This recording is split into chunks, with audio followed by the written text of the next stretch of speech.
perfecto, perfecto. Cerramos con la Liga Mexicana de... Y muchísimo orgullo, el sonido de las cornetas. López Dóriga me la pela. Argentina, Francia y Noruega consiguieron el pase a 16avos de final del Mundial. El mundo ha cambiado su rumbo hacia México, el otro país anfitrión del evento. Los datos que llegan sucesivamente del sector turístico y de los círculos económicos ponen claramente de manifiesto que México experimentará un avance económico histórico en el próximo periodo.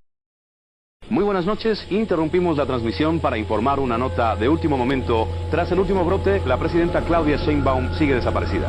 El caos se apodera de la capital y el metro se encuentra colapsado con túneles repletos de cadáveres que de pronto caminan de nuevo.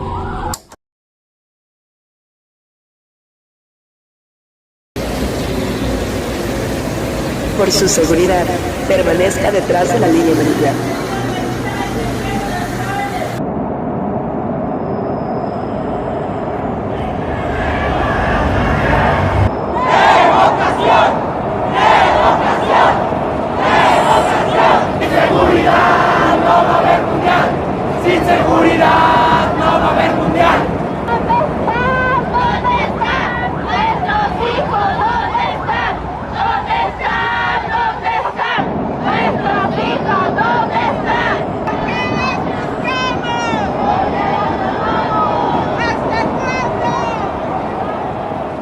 Siga las instrucciones del personal autorizado.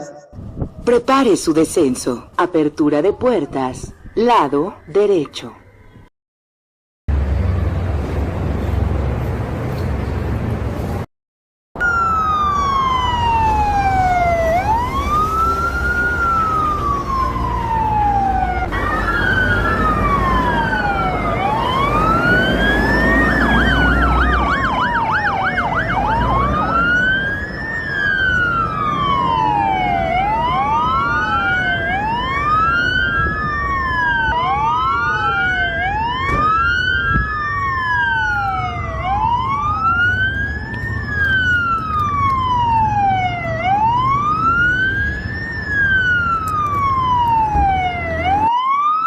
Gracias por hacer de México un lugar mejor.